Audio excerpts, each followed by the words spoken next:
Hello जी, good morning. Welcome है आप सबका प्रिया लाइफ स्टाइल ब्लॉग में। उम्मीद करती हूँ कि आप सब भी अपने घर में स्वस्थ और मस्त होंगे। तो सुबह के बज रहे हैं 6। आज है मंडे, जैसा कि आज है गणेश चतुर्थी। तो आज तो बच्चों का स्कूल है, बच्चे स्कूल जाएंगे तो मैं नाश्ता बनाने में लगी हूँ।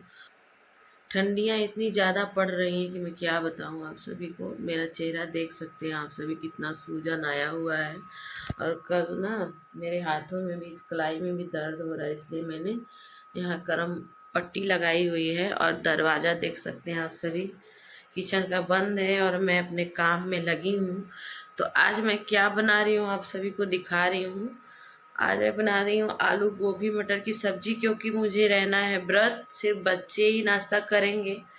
तो अगर बच्चे स्कूल जाएंगे फ्रेंड्स तो एक टाइम खाएंगे और उसके बाद टिफिन लेके जाएंगे। 2 बजे के बाद ही आते हैं तो पूरा दिन निकल जाता है। तो सोच रही हूँ आलू गोभी गोभी मटर की सब्जी और पराठा बना दूँ। तो बने रहिएगा वीडियो में आप सब। वैसे तो ये सारी सब्जियां मसाले वाली होती हैं, चटपटी होती हैं और सेहत के लिए हानिकारक भी हैं। तो यहाँ मैंने दूध भी उबाल लिया है, कुकर चढ़ा दिया है, इसमें लगाऊंगी सब्जियों का छौंका। तो फ्रेंड्स, लौकी वगैरह मेरे बच्चे खाते ही नहीं हैं, पालक भी नहीं खाते हैं, कद्दू वगैरह भी ये नहीं लेके आते हैं क्योंकि इनको खुद ही नहीं पसंद है। मतलब इस सब्जी के अलावा और कोई सब्जी खाते ही नहीं, तो मजबूरन मुझे यही आलू गोभी मटर यही सारी सब्जियां बनानी होती हैं। और ये सीज़न भी यही सब्जियों का है। तो मैं यहाँ ऑयल डाल दी हूँ, अब मैं लगाऊंगी सब्जियों का छौंका। बने रहिएगा वीडियो।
तो गाइस, घर का सारा काम हो गया है। मौसम आप सब देख सकते हैं कितना गंदा हुआ है। और आज है गणेश चतुर्थी और मैं व्रत हूँ। सुबह सुबह मैंने नहा लिया और मुझे चाय की तलब लग रही है। तो कपड़े उपड़े धुल गए मेरे। आज बच्चों को भी नहलाया है, कल नहीं नहलाई थी। और आज बच्चों का स्कूल था, कल संडे था, आज मंडे है। तो बच्चे मेरे गए स्कूल। सारा काम क्लियर हो गया है। बज गया है 10 बज रहा है, इस टाइम 10 बज रहा है। मैं भी नहा धो के पूजा वगैरह कर ली हूँ। अब सोच रही हूँ कपड़ा थोड़ा निचोड़ के डाल दूँ ताकि थोड़ा पानी छरक जाए। 2 दिन 1 दिन में जो सूखेगा सूखेगा। ज़्यादा प्रॉब्लम तो मौसम ख़राब रहे ना फ्रेंड्स तो कपड़ों की ही होती है। इतना सारा कपड़ा मैंने आज भी धुला है और कल के धुले कपड़े अभी पड़े हैं, अभी सूखे नहीं हैं। सबसे ज़्यादा प्रॉब्लम इस मौसम में कपड़े का भी है। मौसम ख़राब है फ्रेंड्स ना, सोच रही हूँ गेहूँ भी धुलना है, आटा भी ख़त्म होने वाला है तो डाल लेती हूँ कपड़ा। तो मैं आज जा रही हूँ स्कूल में त्रिशा को लेने। आज स्कूल ओपन हो चुका है और सारी बसें और सारे बच्चे जा चुके हैं, क्योंकि अभी तनु आई नहीं है लेने के लिए, तो मुझे ही शॉप बंद करके आना पड़ा है। देख सकते हैं पूरा स्कूल खाली हो।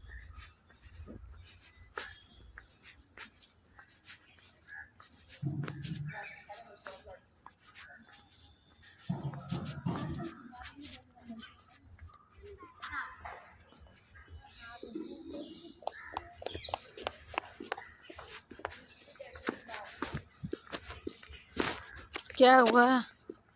तो फ्रेंड्स मेरा भी काम दुकान का हो गया है, लगभग 5 बज रहा है। मैंने सारा कुछ समेट लिया है, तो उम्मीद करती हूँ कि आप सबको आज की वीडियो पसंद आई होगी। अगर पसंद आई है तो एक लाइक और एक कमेंट ज़रूर करिएगा, और चैनल पे नए हैं तो चैनल को सब्सक्राइब ज़रूर करिएगा।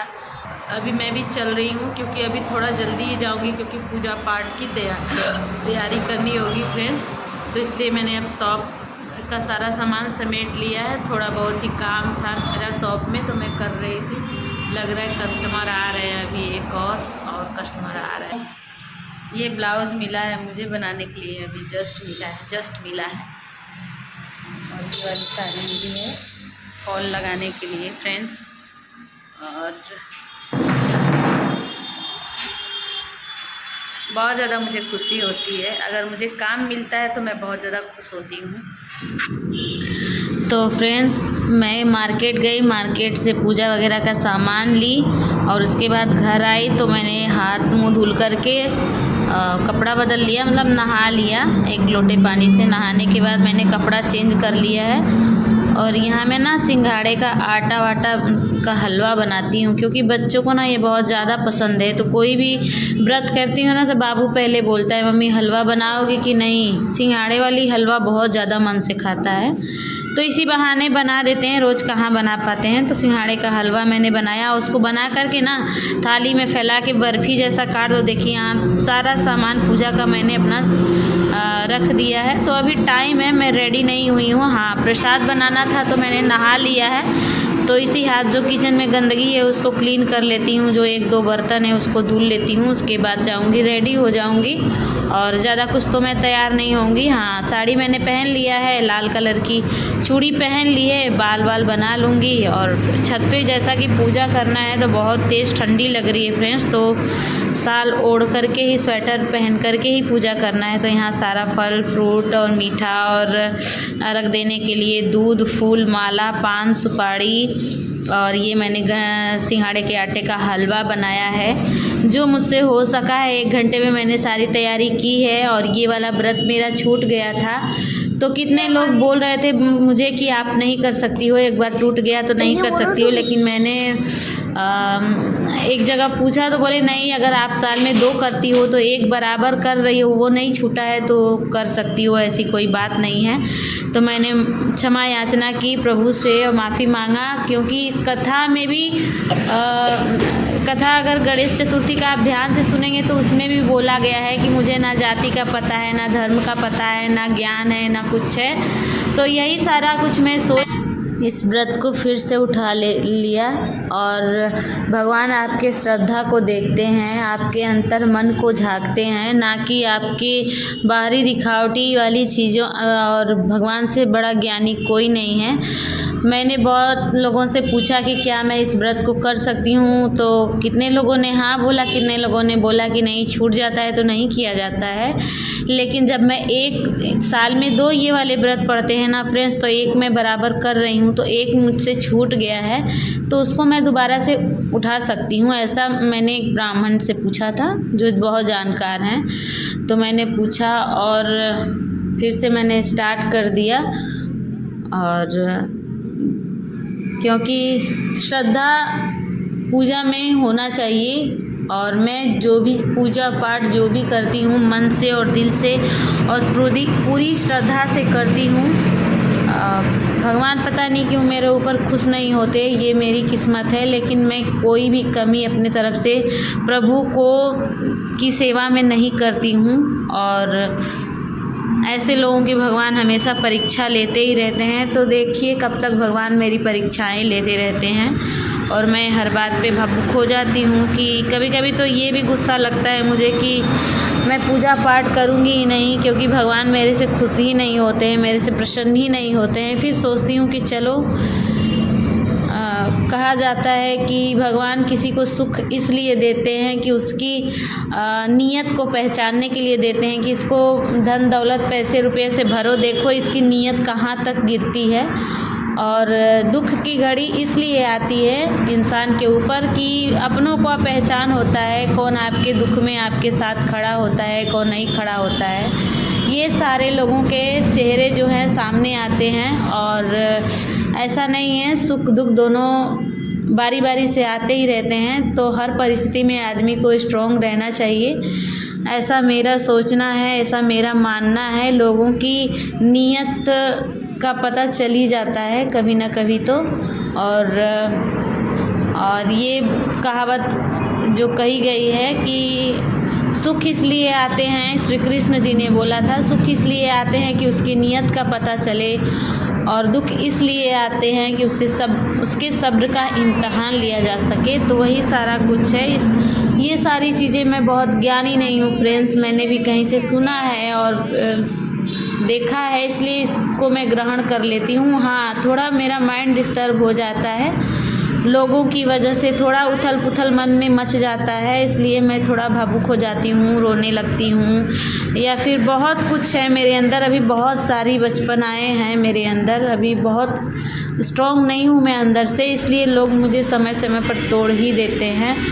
तो इस वजह से मैं कभी कभी भगवान से नाराज़ हो जाती हूँ कि भगवान, मैं बहुत ही बचपन से ही पूजा पाठ में बहुत ज़्यादा रुचि रखती हूँ।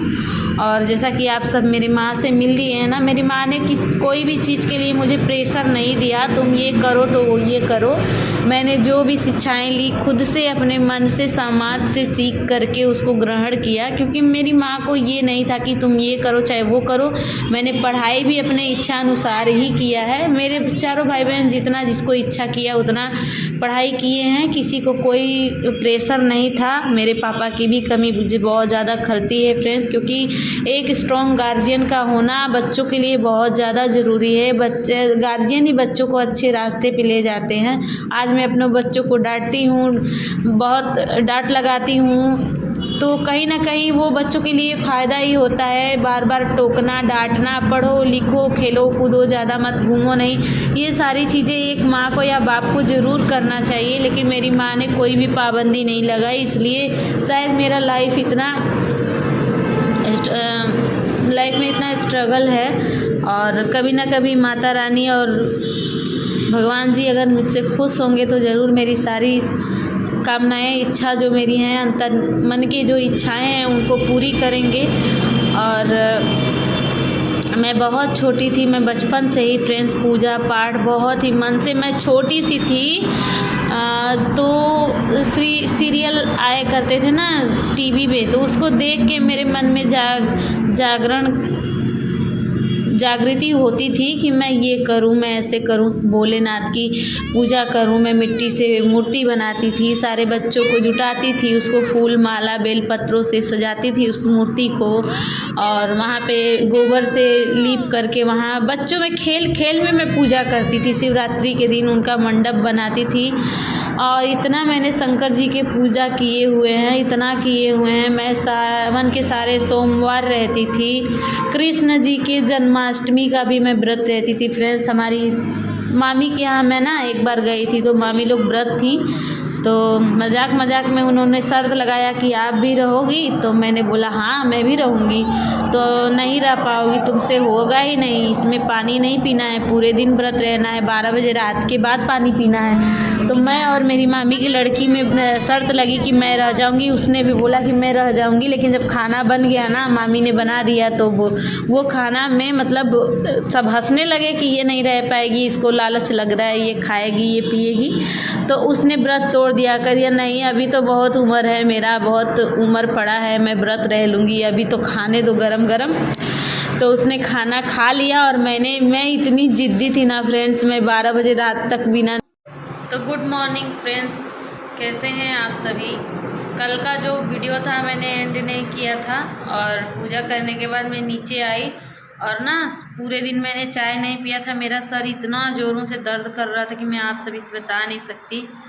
उसके बाद मैंने गर्म पानी करके 1 गिलास पानी पिया, और वही सिंगाड़ा का हलवा जो बना था मैंने थोड़ा सा खाया। तनु ने चाय बना के दिया, पिया। उसके बाद मैं सो गई, मैं उठी ही नहीं, क्योंकि सुबह 4 बजे ही मतलब खुड़खाड़ करने लगते हैं ये, रोज़ डेली 4 बजे ही उठ जाते हैं, इनका सब दिन का आदत है। तो उसके बाद मुझे दोबारा नींद ही नहीं आया, मैं मोबाइल देखने लगी। उसके बाद उठी 6 बजे, तो वही सारा घर का काम करते करते उसी ठंडी में पानी में ही रह गई। मतलब सुबह 6 बजे से 7 बजे तक तो नाश्ता वाला काम होता है, फिर उसके बाद पोछा पोछी, कपड़ा, बच्चों को नहलाना। और जैसा कि आंगन में ना पानी जब फैल जाता है ना, तो पूरे घर में फैल जाता है फ्रेंड्स, ये सबसे बड़ी दिक्कत है। और यही सारा, मुझे ठंडी भी बहुत ज़्यादा लग गया था। उसके बाद शॉप पे भी आई मैं, पूरे दिन पता नहीं, यहाँ चेयर पे बैठे बैठे मैं गनगन काँप रही थी। लेकिन थोड़ा बहुत मैंने काम किया, फिर यहाँ से गई। व्रत में इतना कोई नहीं करता है, लेकिन मैं जिस दिन मुझे व्रत रहना होता है ना, उस दिन मुझे बहुत सारा काम करना ही पड़ जाता है। फिर यहाँ से मैं उतना दूर पैदल गई, त्रिशा को स्कूल से पिक की, फिर आई, फिर मार्केट गई, हस्बैंड जी आए 5 बजे, मैंने दुकान बढ़ाया। उसके बाद मैं गई मार्केट से मैंने सामान लिए, पूजा के सारे सामान लिए, घर के भी थोड़े बहुत सामान नहीं थे तो लिए। फिर घर गई तो साफ़ सफाई की, हलवा बनाई, पूजा का सारा सामान तैयार की, फिर पूजा की ठंड में बैठ के। मतलब कल मैं पूरे दिन ठंड में ही रह गई। अब पूजा करने के बाद ना मुझसे खड़ा ही नहीं हो जा रहा था, पता नहीं क्या हो गया था मुझे। जैसे आके गन्ने जब बिस्तर में पड़ी ना, तो गनगन गनगन गनगन गनगन गनगन काँपने लगी मैं। तो इसी वजह से मैंने फिर आप सभी से बात नहीं की। फिर मैं दवा भी नहीं मैं खाई, सुबह उठी हूँ तो 7 साढ़े 7 बजे मैं सो के उठी हूँ। अब बच्चों को जाना था स्कूल, अब मैं सोची हूँ 7:30 बज गए, मैं कैसे क्या करूँ क्या नहीं करूँ। तो फिर मैंने फटाक से कपड़ा चेंज किया, फिर प्रभु जी को छत से ले आई, सारा सामान समेटा, पूजा किया। पूजा करके मैं कैमरा फ्रेंड्स उठाई ही नहीं, लेकिन मेरे पास 1 मिनट का भी वक्त नहीं था। सुबह के टाइम मैं फटाफट से आलू गोभी सब्जी पूड़ी बनाई, और उसके बाद बच्चे मेरे सर पे आके तांडव करने लगे, मम्मा प्रसाद दो, ये दो, वैसे दो वैसे दो। मतलब मुझे 1 सेकंड का मौका आज सुबह नहीं मिला। मैं किसी तरह से इतना जल्दी में 8:30-9 बजे तक का स्कूल है, लेकिन मैंने सारा नाश्ता तैयार किया, चाय बनाया। उसके बाद बच्चों को प्रसाद अलग से पैक किया प्लास्टिक में करके। प्रसाद बोला बाबू मेरी मैम मांगी है, त्रिशा बोली मेरी फ्रेंड मांगी है। अच्छा रुको मैं सबको पैक कर दे रही हूँ। सबको प्रसाद मैंने प्लास्टिक में पैक किया, और टिफ़िन भी पूड़ी और सब्जी दे दिया, 2-2 पूड़ी और थोड़ी थोड़ी सब्जी। वो खाएंगे नहीं, लौटा के ही लाएंगे, क्योंकि सुबह के टाइम में केला वगैरह और फ्रूट्स, वो जो हलवा बना था और बेसन के लड्डू वगैरह बच्चों ने खा लिया, तो मैं तो जानती हूँ वो लौट के ही आएगा घर। लेकिन फिर भी मेरा मन नहीं मान रहा था, मैंने 2-2 पूड़ियाँ टिफ़िन में दे दी। उसके बाद मैंने भी खाया पिया, चाय बना के पी, और खाया नहीं गया है, बिल्कुल भी नहीं खाया गया है। उसके बाद मैं यहाँ शॉप पे चली आई। तो अभी भी मेरा सर लग रहा है जैसे दुख ही रहा है, और वीडियो ये वाली बहुत ज़्यादा लंबी हो जाएगी। तो ये चल रही हूँ ब्लाउज कट करने फ्रेंड्स, ये वाला ब्लाउज चल रही हूँ कट करने। और उम्मीद करती हूँ कि आप सबको ये वीडियो बहुत ज़्यादा पसंद आई होगी। अगर पसंद आई है तो एक लाइक ज़रूर करिएगा, कमेंट ज़रूर करिएगा, और मिलती हूँ आप सभी से एक न्यू वीडियो ब्लॉग में। तब तक आप लोग अपने घर में स्वस्थ रहिए, मस्त रहिए, और अपने फैमिली के साथ खुश रहिए। Bye bye.